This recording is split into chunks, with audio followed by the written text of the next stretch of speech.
জাফর ইবনে আবি তালেব রাদিয়াল্লাহু আনহু আল্লাহর নবীর আপন চাচাতো ভাই, চাচা আবু তালেবের ছেলে। আলী ইবনে আবি তালেব, জাফর ইবনে আবি তালেব। জাফর ইবনে আবি তালেব রাদিয়াল্লাহু আনহু যুদ্ধ করতে গিয়েছেন মোতার যুদ্ধে। কোন যুদ্ধ?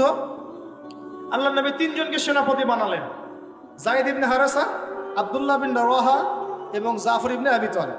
কোন যুদ্ধে তিনটা অধিনায়ক লাগে নাকি? একজন লাগে। তাহলে সাহাবীরা বুঝে ফেললেন যে আমরা এই যুদ্ধে গেলে শহীদ হব নিশ্চিত। ওদের সৈন্য সংখ্যা প্রায় 2 লক্ষ। কত লক্ষ? মুসলিমদের সৈন্য সংখ্যা মাত্র 3000, মাত্র 3। আল্লাহ নবী বললেন, যদি যায়েদ ইবনে হারেসা শহীদ হয়, আব্দুল্লাহ বিন রাওয়াহা তুমি পতাকা নিয়ে নিও। আব্দুল্লাহ বিন রাওয়াহা যদি শহীদ হয়, তাহলে জাফর তুমি পতাকা নিয়ে নিও। জাফরও যদি শহীদ হয়, তাহলে তোমাদের মধ্যে কোনো একজনকে তোমরা আমির বানিয়ে নিও। পরে আমির বানানো হয়েছিল সাইফুল্লাহিল মাসলুল খালিদ বিন ওয়ালিদ রাদিয়াল্লাহু আনহু, এবং তার হাতেই বিজয়টা হয়েছিল। পরে 3000 সৈন্য নিয়ে তিনি 2 লক্ষ সৈন্য ঠেকিয়ে দিয়েছেন। সুবহানাল্লাহ। জাফর রাদিয়াল্লাহু আনহু যখন শহীদ হন, প্রথমে তার ডান হাত পড়ে যায়। ডান হাত পড়ে গিয়ে বাম হাত দিয়ে তরোয়াল চালানো শুরু করলেন। এক পর্যায়ে বাঁ হাতও পড়ে গেল। এরপর এই থুতনি দিয়ে তিনি পতাকাটা ধরে রাখছেন এভাবে। মোতার যুদ্ধের ইতিহাসটা পড়ে দেখেন। থুতনি দিয়ে এভাবে পতাকাটা ধরে রাখছেন। পতাকার মান, পতাকার সম্মান। আর সেই পতাকা আমাদের হাত থেকে পড়ে গেল, আরবের লোকজন তাকায় তাকায় দেখতেছে, মুসলিম বিশ্ব তাকায় তাকায় দেখতেছে। এই গুনাহের ভার আল্লাহর কসম আপনার আমার সবার উপর বর্তাবে, কোনো উপায় নাই, সবার উপর বর্তাবে। আল্লাহ যেন মাফ করেন। একটা মুসলিম রাষ্ট্রে যদি একজন মুসলিম নারীকে ধর্ষণ করা হয়, উঠিয়ে নিয়ে চলে যাওয়া হয়, রেপ করা হয়, অথবা একজন মুসলিম ভাইকে নির্মমভাবে হত্যা করা হয়, তাহলে ফতোয়া কি করা উচিত? তখন সবাই মিলে ওই জালেমের বিরুদ্ধে দাঁড়ানো ফরজ। যদি সে দাঁড়াতে না পারে, তার প্রতিবেশী দাঁড়াবে। সে না পারলে তার প্রতিবেশী দাঁড়াবে। আর যখন সেও পারবে না, পুরা উম্মাহ একসাথে মিলে দাঁড়াতে হবে। সেটা কি হয়েছে? করতে পেরেছি? পতাকা ধরে রাখলেন এইভাবে, পতাকা পড়তে দিলেন না। এক পর্যায়ে এক কাফেরের তরবারের আঘাতে তার শরীরটা দ্বিখণ্ডিত হয়ে গেল। এদিকে মদিনায় নবী সাল্লাল্লাহু আলাইহি ওয়াসাল্লাম খবর পেয়ে গেলেন। খবর পেয়ে বলছেন, এইমাত্র জাফর শহীদ হলো, এইমাত্র জাফর শহীদ হলো। সুবহানাল্লাহ। তখন তিনি, তার চোখ দিয়ে পানি পড়ছে, তিনি জাফরের বাসায় চলে গেলেন, ছুটে চলে গেলেন জাফর ইবনে আবি তালেবের বাসায়। তার ছোট ছোট বাচ্চা ছিল।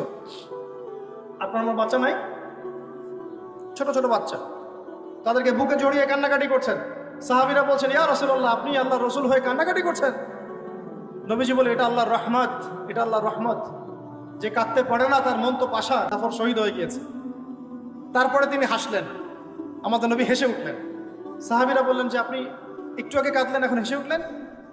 নবীজি বললেন, এই মাত্র আমি দেখলাম যে জাফরকে 2 জন ফেরেশতার মাধ্যমে আমার সামনে দিয়ে নিয়ে যাওয়া হলো।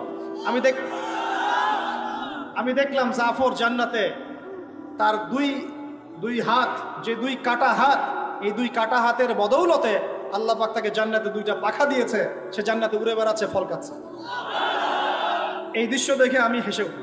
আমাদের শহীদরা মৃত নয়। আমাদের এই মা, বোন, শিশু, নারী যাদেরকে মেরে ফেলা হয়েছে, এরা কেউ মৃত নয়। ইনশাআল্লাহ তারা জীবিত আছে। এবং তারা এখন আল্লাহ পাককে কি বলছেন জানেন?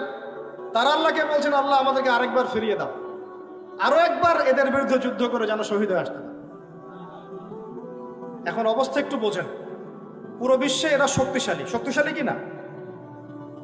শক্তিশালী, এটা স্বীকার করতে হবে। কারণ ওদের সাথে পুরো পশ্চিমারা আছে, ন্যাটো আছে, ইউনাইটেড নেশনস আছে, ব্যাংকিং সিস্টেম আছে, ওদের পারমাণবিক অস্ত্র আছে, হ্যাঁ, ওদের বড় বড় নিউক্লিয়ার মিসাইলস আছে, ওদের মিডিয়া আছে, মিডিয়া দিয়ে প্রোপাগান্ডা চলে, মানুষের ব্রেন ওয়াশ করে রেখে দিতে পারে। ওদের অর্থনৈতিক ক্ষমতা আছে, যে কাউকে অর্থনৈতিক অবরোধ দিয়ে দিতে পারে।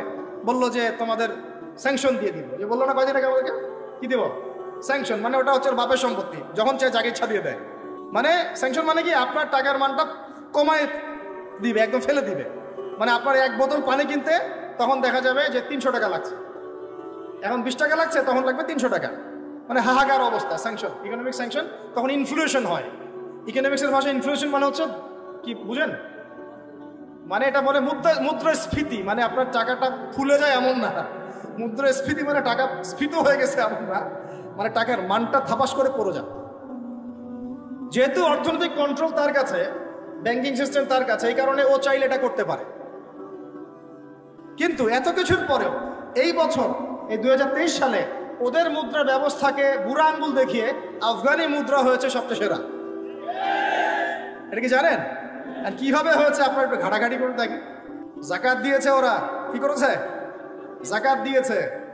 ওরা দ্বৈত মুদ্রানীতি চালু করেছে, এটা তো অনেকে বুঝবেন না।